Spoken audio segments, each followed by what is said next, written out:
Hello? Imagine this. The year is 1492. Christopher Columbus is standing on the deck of his ship, looking at the horizon, and suddenly says, "You know what? I've changed my mind. Sailing across the ocean is too risky, and why do I need these spices if I can just stay at home and drink wine from local vineyards?"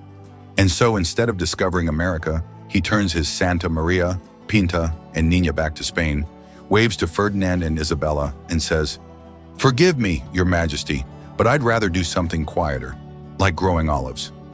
What if that had happened? What if Columbus had simply not reached the New World?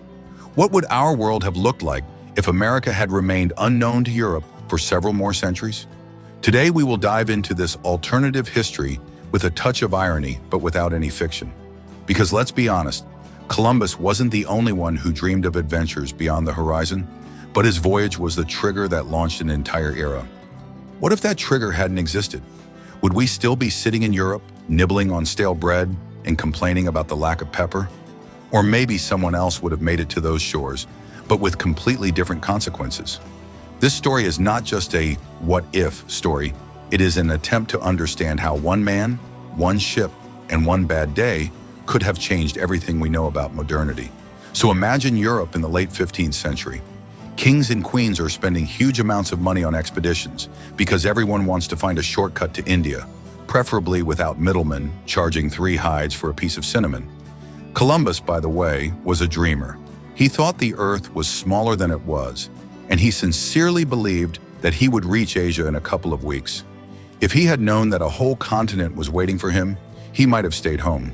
But in our story, he does just that, drops everything and comes back. What would have happened then? Would America have remained just a big terra ignota on the map? Or would someone else have taken on his role? And most importantly, how would this affect you and me, those of us who are now sitting with our coffee and thinking that it would be nice to add a little bit of that pepper to it? This topic is interesting because it shows how fragile historical turns can be. One bad wind, one frightened sailor, and that's it. There is no Columbus's discovery, no Spanish colonies, no world as we know it. The irony is that Columbus didn't even realize where he had arrived. He thought he had found India for the rest of his life. And here we will imagine that he didn't get anywhere at all. So get ready, we're going to unravel this story and see how Europe, America, and the whole world would have lived without this famous, "Oh, I think I found something." And believe me, there will be something to laugh and think about. So, Columbus returns home, and the year 1492 passes without any loud headlines. The Spanish monarchs were certainly not happy. They had already imagined the treasures of India, and here their chief navigator simply gave up. "Christopher, we gave you 3 ships, and you were afraid of the waves?" asks Isabella, and Columbus just throws up his hands. "Your Majesty, I would rather be alive and with olives than dead and with spices." Spain temporarily loses interest in long-distance voyages, because who would want to finance another such hero? But Europe does not stop. England, France, and Portugal continue to look for their own ways to the riches of Asia, only more cautiously and slowly. And what about America? Everything is going its own way there. The indigenous peoples, the Aztecs, Incas, Mayans, and tribes of the north, live as they have always lived. They build their cities, fight among themselves, and trade. Without the European invasion, there are no conquistadors, no plague, no gold flowing across the ocean. Mesoamerican civilizations, by the way, were not so simple. Imagine the Aztec Empire, which could have developed into something truly impressive without Spanish guns. Perhaps by the 16th century, they would have started building ships themselves and sailed in the opposite direction. Imagine the surprised faces of the Portuguese when a fleet of feathers and golden masts sailed to their shores. In Europe, meanwhile, competition for sea lanes is heating up. Portugal, which in reality bypassed Africa and reached India, becomes the main player here. Vasco da Gama returned with spices, and Lisbon became a center of trade. Spain, having lost the chance for American gold, is forced to invest in land wars, perhaps fighting more with France or trying to win something from the Moors. England, as always, waits. John Cabot still sails west in 1497, but without Columbus's example, his expedition looks more like fishing than serious research. Let's say he gets to Newfoundland, catches some cod, and returns home thinking, well, there are fish but no gold, so it's not interesting. Another 100 or 200 years would pass, and someone would come across America, say the French or the British in the 17th century. But this is not the same story as the Spanish colonies and the gold rush. Without early contact, indigenous peoples have more time to develop and prepare. Imagine, when Europeans finally arrive, they are greeted not by scattered tribes but by powerful alliances, or even states.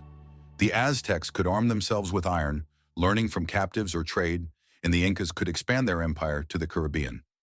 First contact would no longer be so one-sided. Ironically, instead of Columbus discovering the Americas, we could have had the Americans themselves discovering Europe. And what about technology? Without American silver and gold, the European economy is developing more slowly. There is no such crazy leap that financed the Renaissance and later wars. Spain does not become a superpower, which means that the Netherlands or England prevail earlier. At the same time, trade with Asia via Africa makes Portugal richer, but spices remain a luxury. Imagine a medieval peasant saying, "Cinnamon? I'd rather eat onions. At least they don't cost as much as my house." The colonization of the Americas is postponed, and by the 18th century, the world looks completely different. Europe is a continent of traders and warriors, and America is a mysterious Wild West, only without cowboys and with bigger pyramids. Now think about you and me.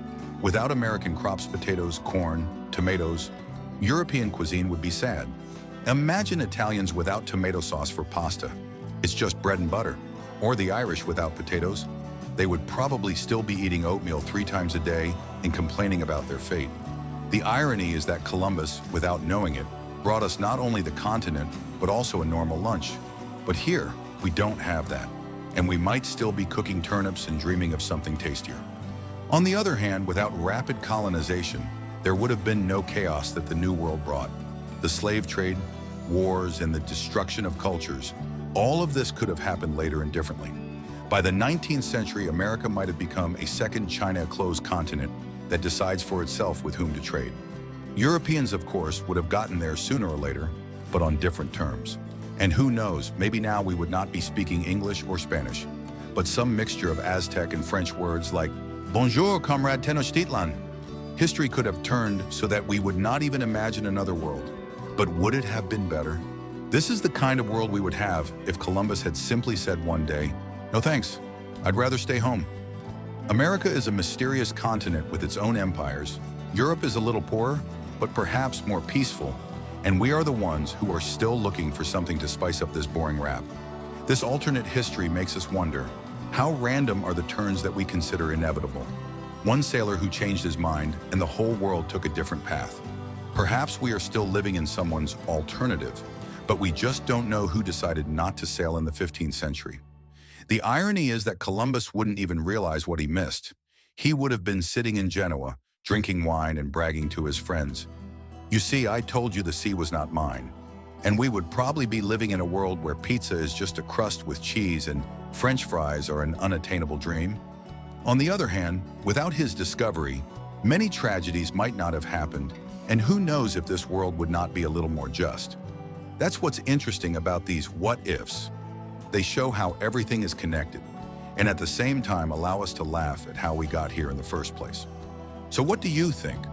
What do you think of the idea of a world where America opens up Europe on its own, and we are still arguing about whether to sail beyond the horizon?